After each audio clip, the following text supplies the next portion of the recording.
Bien, señores, buenos días. ¿Qué tal? Buen día a todos. Vamos a iniciar nuestra sesión de la semana 11. Queda grabada para su revisión. Bueno, en esta unidad vamos a entrar ya a lo que es la gestión de la conservación. En las unidades anteriores estuvimos viendo la gestión de contratos en general, la primera unidad, la segunda unidad referida a la gestión de la elaboración del expediente técnico, todos los pormenores que lleva la elaboración del expediente técnico de una obra vial, no es como un proyecto más estandarizado, más conocido, sino tiene una serie de bemoles. Hemos visto la normativa que hay que cumplir, los plazos, el tema del financiamiento. Luego en la unidad anterior, la unidad 3, hemos desarrollado ya lo que es la gestión de la ejecución de obra. La gestión de los planes, las herramientas que necesita consultar, necesita revisar. Y también, obviamente, el tema del análisis financiero, el manejo del adelanto, las herramientas de control, el diagrama tiempo-camino y las diversas herramientas que necesita para hacer una gestión, y culminamos esa parte ya con lo que era la gestión de controversias. Ahora lo que vamos a ver es la gestión de la conservación. La conservación ha ido evolucionando muchísimo en nuestro contexto, que hoy en día ya es toda una especialidad, la conservación vial, y funciona muy bien. Verdaderamente que ha sido un muy buen avance preocuparse como institución, que el Estado se preocupe ya de la conservación vial. Es un muy buen enfoque. Los ingenieros que han aportado en esta parte han aportado muy, muy bien en esta especialidad de la ingeniería, que es la conservación vial. ¿Y qué es lo que vamos a tratar en esta unidad?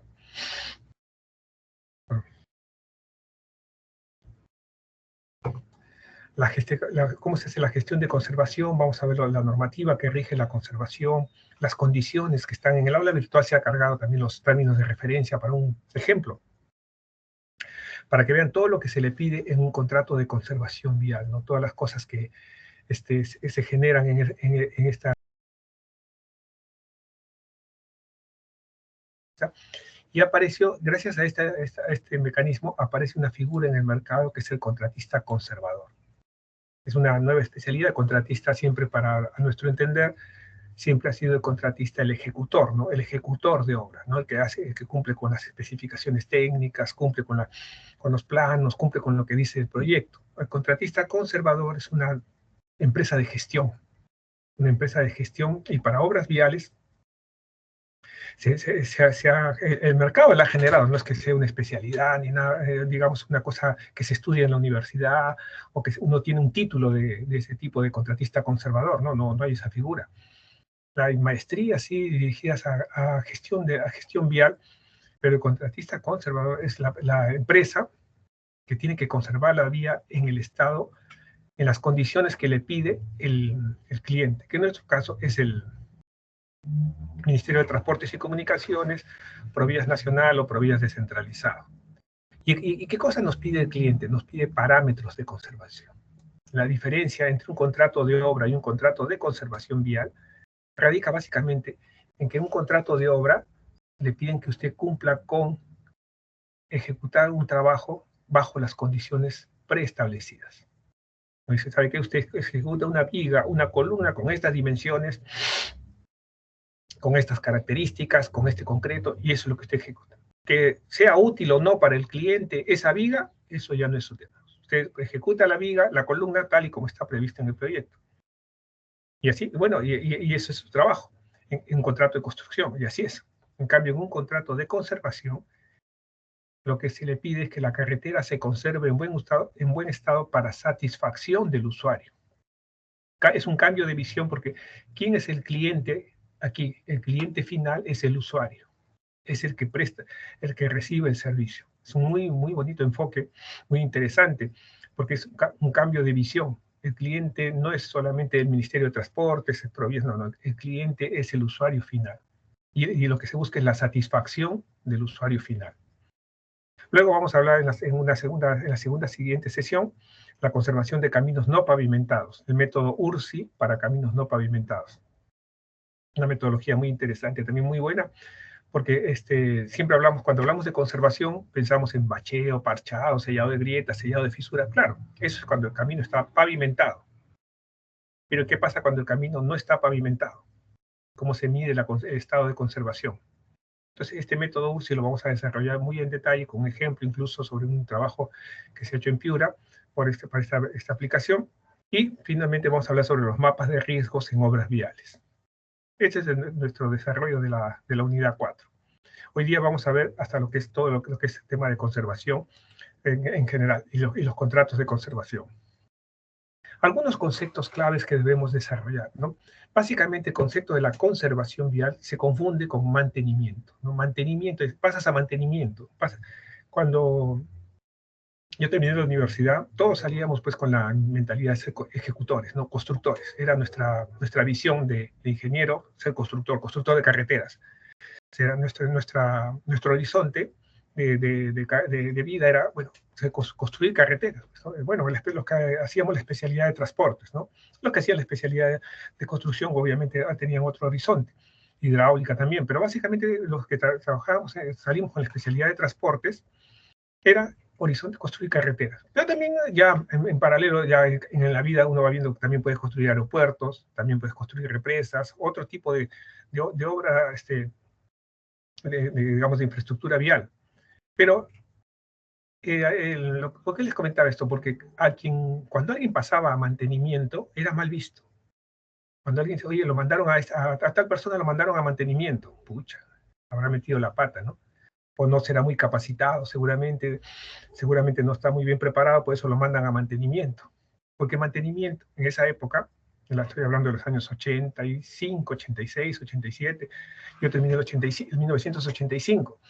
En esa época, pasar a mantenimiento era como un demérito en la profesión, no era una cosa. ¿Por qué? Porque mantenimiento significa pues hacer parches, volver a poner postes, que se ha caído de guardavía, que volver a ponerlo, o sea, reparar lo que había que hacer, lo que se había dañado. No era digamos, una cosa de ingeniería propiamente. Pero luego, con los años, a partir del año 2004, más o menos 2005, cambió la visión y se generó la necesidad de la conservación vial. ¿Qué implica la conservación? Hacer trabajos de manera preventiva para evitar que se deteriore prematuramente la vía. Es un cambio de enfoque, o sea, ahora explicarlo es bastante sencillo, bastante entendible también para ustedes, no es una cosa, claro, y tiene lógica, para cualquier persona tiene lógica, pero hace 30 años 25 años atrás, no era pues una cosa entendida, no, si ya se construyó la vía, hay que construir otra, y hay que construir otra, y hay que construir otra. Y esa era la política que había en el Ministerio de Transportes, en las instituciones.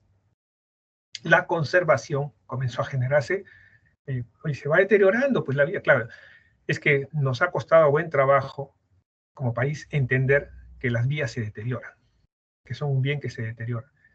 Pero ya los ejemplos nos han visto la necesidad de esta conservación. Usted tiene, por ejemplo, una bicicleta, un auto, cualquier unidad, un scooter, un par de zapatillas, tiene que hacer mantenimiento. Tiene que hacer mantenimiento porque tiene que hacer conservación. Porque si no se deteriora más rápido de lo previsto. Se va a deteriorar sí o sí. Haga o no haga conservación, se va a deteriorar, sí. Pero lo que hay que cuidar que ésta se deteriore en un tiempo de acuerdo al diseño previsto, no antes. Si usted, por ejemplo, nunca lleva mantenimiento, por decir una bicicleta, un scooter, esta se va a deteriorar en menos tiempo. Si usted la cuida, le hace mantenimiento, le hace conservación, la mantiene en buen estado, un par de zapatillas, un par de zapatos, lo que sea, cualquier bien que se tenga, si se hace mantenimiento se va conservando. Y así es la visión de las vías. Y bueno, poco a poco ya ha ido evolucionando más esto y han nacido estos contratos de conservación. Y comprenden dos alcances básicos, ¿no? Cuando uno lo contrata para hacer conservación vial, comprende la conservación rutinaria y la conservación periódica. ¿Qué significa esto? La conservación rutinaria es un trabajo de hacer la conservación de la vía en general.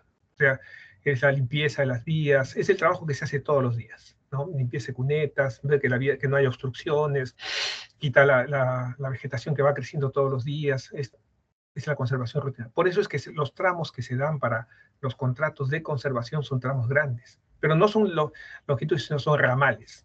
Ramales que incluyen una serie de detritos. Enseguida vamos a ver los ejemplos para que vea el caso, cómo es.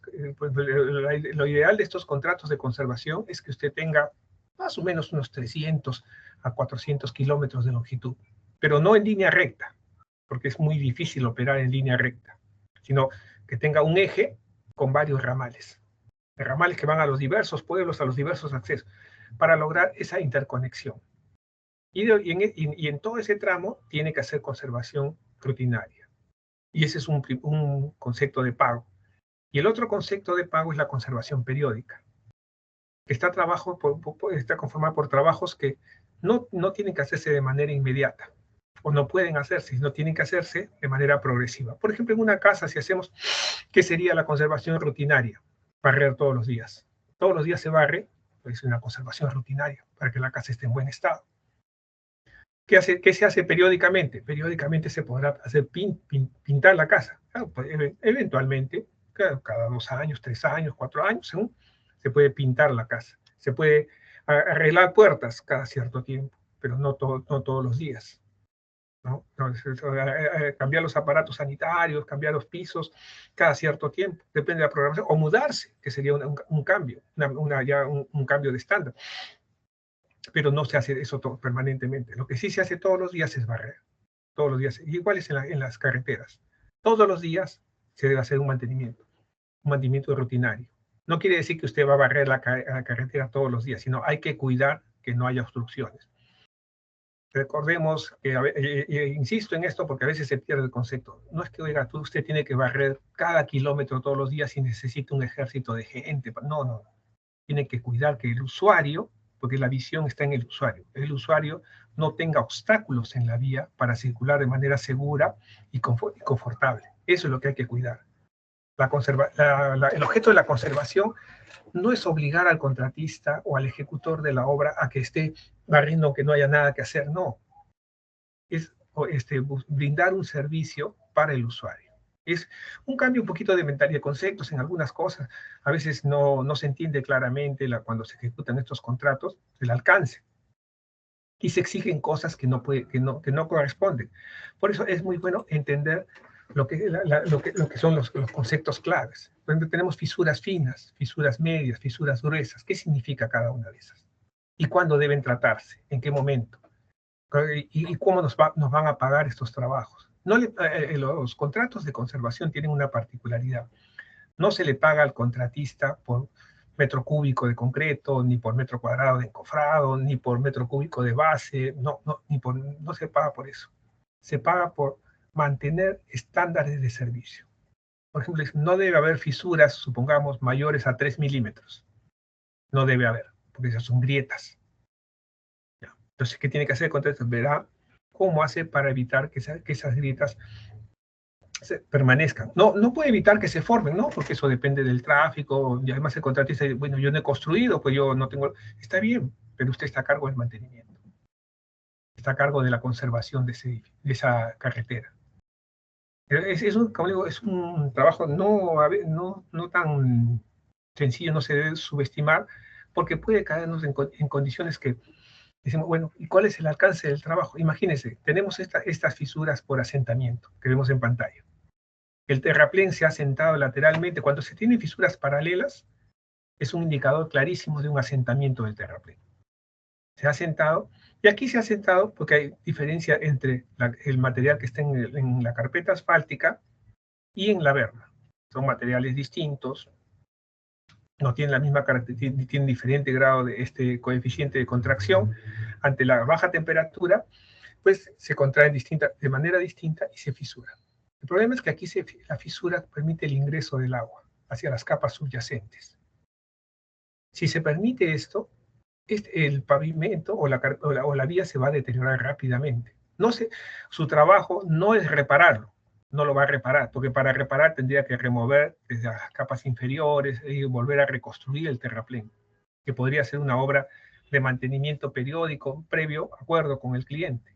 Pero lo que tenemos que hacer es brindar el confort al usuario. No puede dejar piedras así en la vía como señales, ¿no? Eso tal vez para un momento de un instante. No se puede hacer eso. Tiene que hacerse una señalización, una conservación correcta para poder garantizar que el usuario se pueda desplazar por la vía con la adecuada seguridad y confort. Esas son condiciones fundamentales para, para el cumplimiento del alcance. Entonces, vemos estas fisuras que hay que hacer tratarlas. Ahora usted puede informar, sabe que el tratamiento no es suficiente, necesito reconstruir, esto se va a deteriorar en tanto tiempo, ya viene la actividad preventiva. Y no perdamos de vista el concepto, que siempre es de manera preventiva. Es muy importante, muy bien valorado en estos temas de conservación, la acción preventiva que tome el contratista. El contratista que espera que le digan qué hacer, o la ingeniera o el ingeniero que está esperando que le digan qué hacer, no es muy bien recibido en estos contratos. Pero se busca personas proactivas. Los días que bueno, oye, ¿qué hacer? Bueno, hay que botarlo todo y reparar todo, sí, pero ese no es alcance de tu trabajo. Tu trabajo no es construcción. Tu trabajo es hacer mantenimiento. ¿Y eso a qué obliga? A buscar desarrollo de tecnologías. En estos contratos no le dicen a usted qué hacer, le dicen cuál es el alcance requerido. Pero usted, ¿sabe qué? Quiero que conserve la vía en buen estado. No, no, yo no le digo qué cosa debe hacer. Eso no, no es parte de lo... usted verá qué hacer. Yo le voy a pedir que haga algunos trabajos, sí, pero básicamente que conserve en buen estado. Y entonces esto obliga a que el contratista sea muy innovador en tecnologías. Una tecnología, por ejemplo, es el fresado, para la carpeta que se ha fatigado, que le permite una mejor facturación, le permite incrementar. Y es muy buena la mejora de tecnologías porque, oiga, los contratos de conservación, cuando comenzaron a aparecer, nadie les daba importancia. El primer contrato que apareció de este tipo fue el año 2004, me parece. Nadie se presentó. Fue la carretera Lima, Cañete, Yauyos, Huancayo. Nadie se presentó a la licitación. Se volvió a convocar la licitación, nadie se presentó porque todo el mundo decía, oye, yo soy contratista, yo soy ejecutor de obra, dame los planos, dame especificaciones, yo no soy conservador. Y había digamos, un contexto mental de rechazo en ese momento, ¿no? Hoy en día usted ve las licitaciones, ve las empresas cómo se pelean por estos contratos de conservación.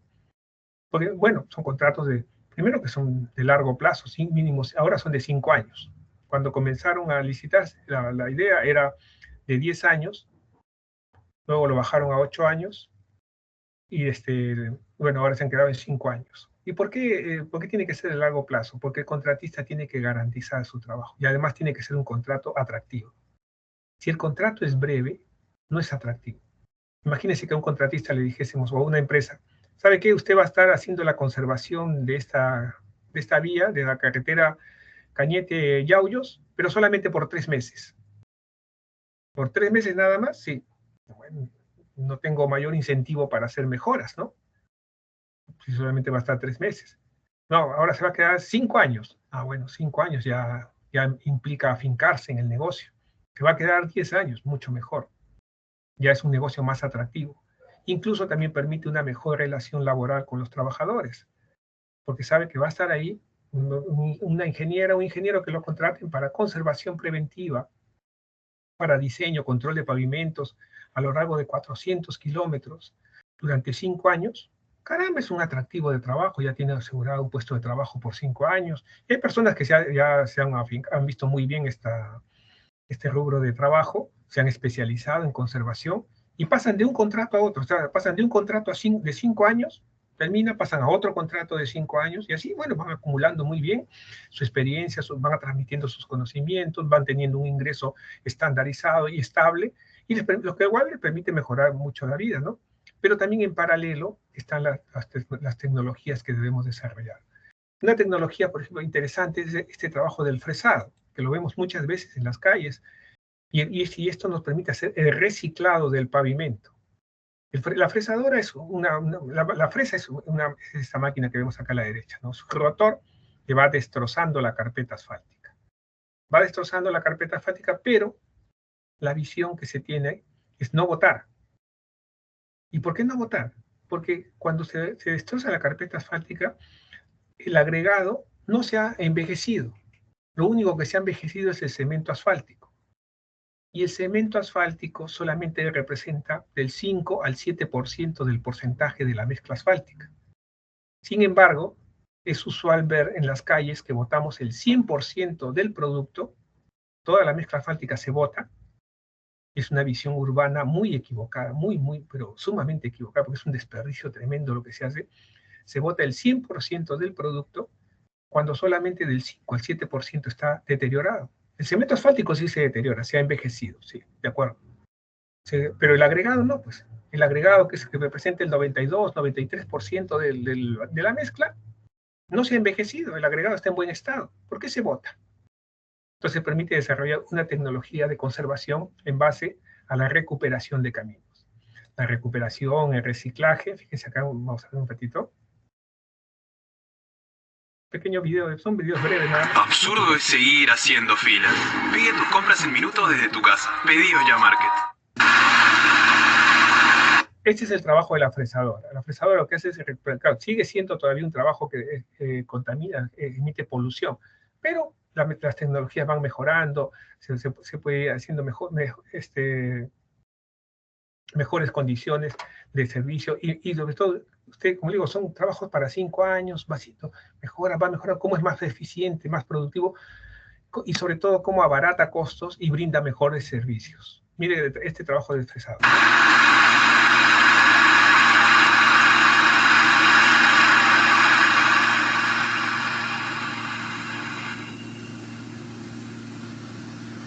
Como ve, la carpeta que estaba puesta que existe es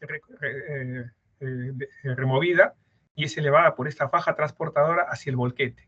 Y el volquete la lleva a una planta de reciclado para volver a reutilizar los agregados.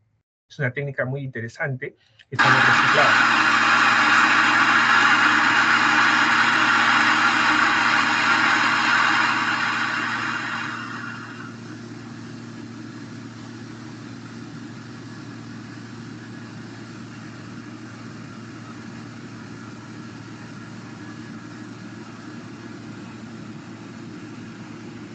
Como vemos aquí todavía se genera polución, o sea, tenemos la tecnología, uno por dice, pero ¿por qué no lo mojan? Claro, mojar, pero implicaría consumir agua y además implicaría mojar la mezcla que la hace ineficiente para el trabajo de reciclado. ¿Hay que mejorar las tecnologías? Por supuesto que sí. Todo el tiempo se pueden ir mejorando, pero esto ya es un muy buen avance, hace años que se aplica ya el fresado. Lo que todavía no aplicamos con mucha frecuencia es el reciclado. El fresado sí, pero el tema es que se bota. Usted ha visto la fresadora en algunas calles, seguramente trabajando, pero el tema es que se bota. O se causa mucha molestia a los vecinos con la polución. Los que hayan estado presentes en algún trabajo de recapeo de calles urbanas han visto la molestia que es para el vecino, esta polución que se genera, porque el asfalto se impregna mucho en la ropa, se impregna en las comidas. Es un problema cuando se hace en zonas urbanas, es bastante dificultoso. Y cuando se hace en zonas rurales, bueno, si uno ve las plantas, claro, el bosque sí, pero cuando hay zonas de cultivo, esta polvareda mata la cosecha. Y por eso que los vecinos se oponen, ¿no? Uno dice, se oponen a la carretera. No es que se opongan a la carretera propiamente, a lo que se oponen a que la polución les mate sus cosechas. A eso se oponen. Es distinto el enfoque. Entonces lo que hay que ver es una tecnología, y aquí habrá que ir mejorando las tecnologías, porque uno dice, pero es que tengo que hacer la carretera, pues ¿qué quieren que haga? Tengo que hacer, sí, tiene que hacer, pero no puede por eso dañar a otro. Son las cosas que tenemos que ir evolucionando y mejorando nuestro conocimiento.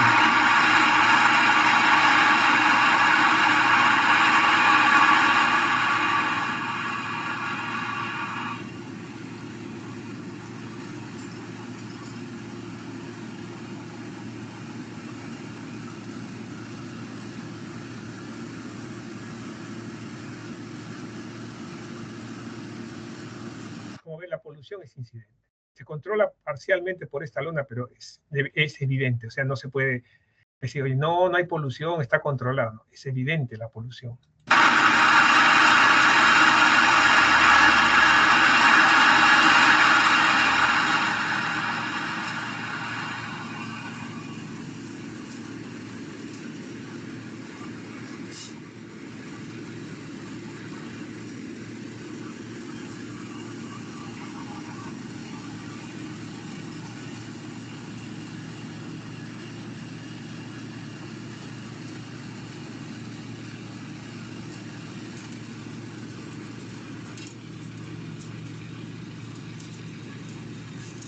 Uno puede decir, bueno, ¿y por qué no usan una técnica más eficiente? Claro, Eso es lo que todo el mundo buscamos, una técnica más eficiente. Todavía no tenemos conocimiento de técnicas más eficientes. ¿Y por qué no es más ancho el carril? ¿Por qué no? Porque es un rotor tan angosto, por la dificultad que tiene remover la carpeta asfáltica. Necesita ya se ha comprobado, o sea, la máquina sale al mercado no para hacer experimentos, ¿no? Ya tiene mucha experiencia este tipo de trabajo. Lo que se ha visto es que hay un tamaño óptimo de la longitud del rodillo respecto a la potencia del motor. Si necesita un rodillo más grande, necesita una máquina muy grande y el consumo de combustible ya no es económico, no es rentable. Entonces, las fresadoras que tenemos en el mercado son las adecuadas para este tamaño de rotor. Un rotor, uno puede decir, pero ¿por qué no hacemos un rotor de 3,30 metros, todo el carril? Más rápido, más eficiente. Mira el volquete cómo va llenando poco a poco, muy lentamente, así el volquete se llena más rápido. Claro, todo eso es razonable, pero no es eficiente por el momento. Todavía no sabemos cómo hacerlo. Y eso es lo que siempre hay que ver. No es que no se pueda hacer, no, es que todavía no sabemos cómo hacerlo. Durante muchos años hemos tenido como práctica, cada vez que se había que reconstruir una carretera, botar todo y traer todo de nuevo. Todo nuevo, todo nuevo. Claro, había canteras en abundancia, había cemento asfáltico en abundancia, era barato, era un buen negocio, hasta que han comenzado ya a visualizarse. ¿Y por qué no reutilizar el asfalto? Ya ha habido personas muy inteligentes que han comenzado a razonar, ¿no? A ver, pero ¿por qué vas a botarlo? Y así ha ido evolucionando el conocimiento. Y estas técnicas de fresado pueden ir cambiando de diferentes. Mira, acá hay otro video pequeño. Vamos a ver más un ratito. En casa tenemos una app con todo lo que necesitas. En casa esté muy cómodo para salir. En casa con tu app todo.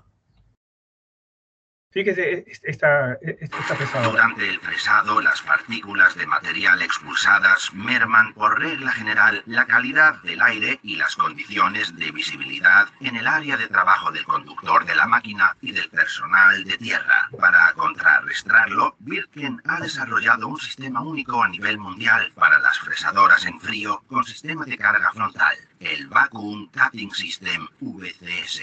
Durante el proceso de fresado se originan partículas finas de material en la unidad de fresado. El rociado adicional con agua hace que la mayoría de dichas partículas se combinen. Debido a la subpresión, estas partículas resultan absorbidas y son conducidas por medio del canal de cinta corto, así como por dos tubos flexibles directamente a la cinta larga. Un ventilador radial accionado hidráulicamente se encarga de que el material aspirado acceda directamente al canal de cinta largo. Desde ahí se transborda a continuación junto con el granulado de fresado al camión. Finalmente, la absorción directa de las partículas proporciona una visibilidad libre sobre el borde de fresado y especialmente durante el trabajo nocturno se logran unas condiciones de visibilidad notablemente mejores. Como ven, la gran diferencia que hay es que en esta metodología del segundo video ya no hay esa polución. Ya se ha logrado colectar los finos y volver a incorporarlos a la faja transportadora. Ya es una evolución del conocimiento. ¿Qué otra cosa hay además? Que la carga ya no es hacia atrás, como el volquete ya no está en retroceso como vimos en el primer video. Ahora el volquete va adelante de la fresadora, lo cual le permite una mayor comodidad para el usuario. Hay que tener cuidado que no se aleje mucho, es cierto, pero ya le permite una mayor comodidad y seguridad para el conductor.